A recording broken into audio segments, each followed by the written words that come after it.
Thank you all for being here this afternoon. As I think we're all aware of now, influenza has widespread activity across the continental United States right now. It came on a bit earlier than we normally see influenza, but not outside the realm of what we can see from season to season to season. One of the things, and this was back in December when it really started having some increased activity, one of the things that did seem a bit different this season compared with prior seasons is once it began to have activity, it rapidly increased, perhaps to a greater extent in terms of the pace than we've seen in prior years. At least 30 children have died across the United States from influenza. In our PICU, more than a quarter of all the beds for the pediatric intensive care unit are filled with patients who have influenza or complications of influenza. Each year in the United States, and the average kind of a year for influenza, between 100 and 150 children die, and somewhere in the range of 24,000 or so total people in the United States die. That's the population of Homewood essentially dying every single year from influenza. Flu can be prevented. It is not too late to get your flu vaccine.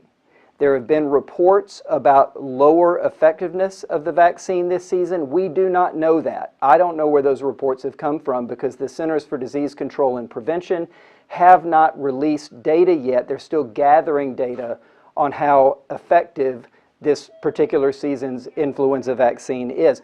I can also say that we are seeing all three strains of influenza circulating here in Birmingham. Our molecular diagnostic lab has documented influenza B, influenza H3N2, which is an influenza A strain, and influenza A H1N1 PDM09. So all three of the types of influenza that can circulate in a community are circulating in a community, and some of the patients we've actually had here have tested positive for 2 different strains of influenza simultaneously. In addition, if someone does acquire influenza disease, it can be treated. It can be treated with safe and effective drugs that have been studied widely in children and in adults. And so it's important to let your pediatrician or your physician know if you have influenza-like illness so that they can make a determination as to whether to provide that antiviral medication for you.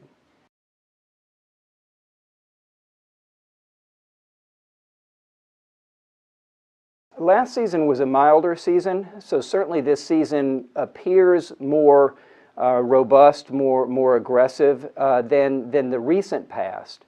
But the 2014 season, for instance, was a particularly bad season as well. I think it is a bad season. I don't know that I would say it's the worst, but also we're in the middle of it right now, which is why it's so important for parents and for patients themselves to protect themselves by getting the influenza vaccine.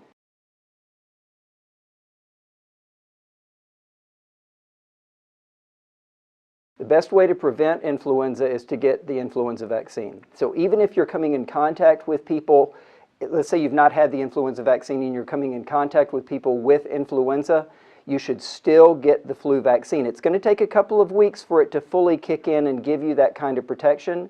And if you're a high-risk patient or you're working with high-risk patients, there are some ways to use the antiviral drugs to sort of bridge that window between the time you get the vaccine and when you can expect full benefit from the vaccine, those 2 weeks. But in general, the message that I think parents and families ought to be taking forth is, if you've had your vaccine, great, wash your hands, make sure people are coughing into their elbows, all those kinds of things. If you have not had your flu vaccine, get it. It is not too late, and it will provide some degree of protection.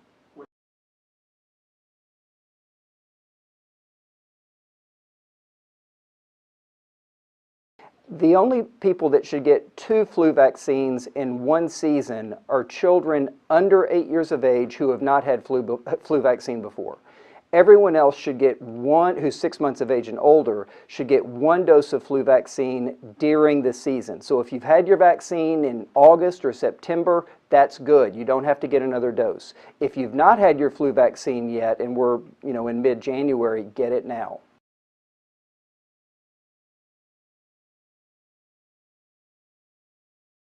In general, one strain predominates at a time.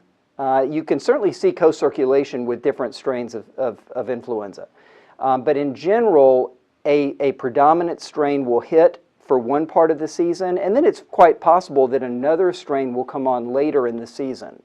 It is a bit unusual to see all three at the same time, at least in my experience. And it definitely is unusual that we've had a handful of patients here documented at Children's who have tested positive for two different strains simultaneously. These are not immunocompromised patients. These are regular, healthy children who are testing positive for two different strains at the same time.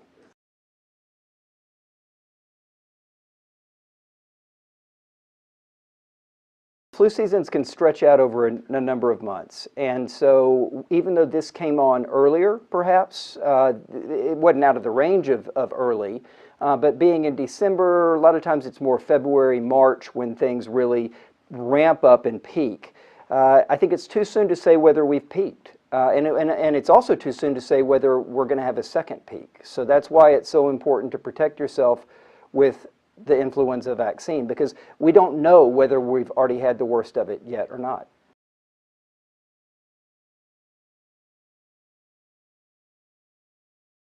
Influenza can affect children of any age. Now the vaccine is only approved and should only be used in children 6 months of age and older. We do not have a prevention for a baby under 6 months of age. That's the reason it's so important for everyone around young children to get their influenza vaccine, not only to protect themselves, but also to protect those very youngest of our population, the children under 6 months.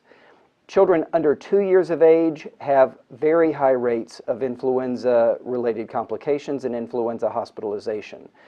It actually is adults over 65 years of age that have the very highest, but children are a second to that. Children especially under 2 years of age and to some extent under 5 years of age. When children have influenza, they have fevers, they have the aches, that feeling. They won't convey it like this usually, but an adult who's had influenza will know it feels like being hit by a train. And it's that kind of a severe myalgia, severe muscle ache that can be really quite debilitating. The things that worry us with influenza are the complications, the pulmonary complications when they get a bacterial infection or the virus itself causes damage to the lungs.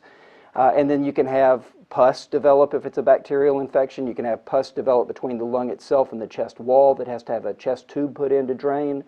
You can have neurologic complications, direct involvement of the brain as a consequence of influenza. You can have a number of different complications as well.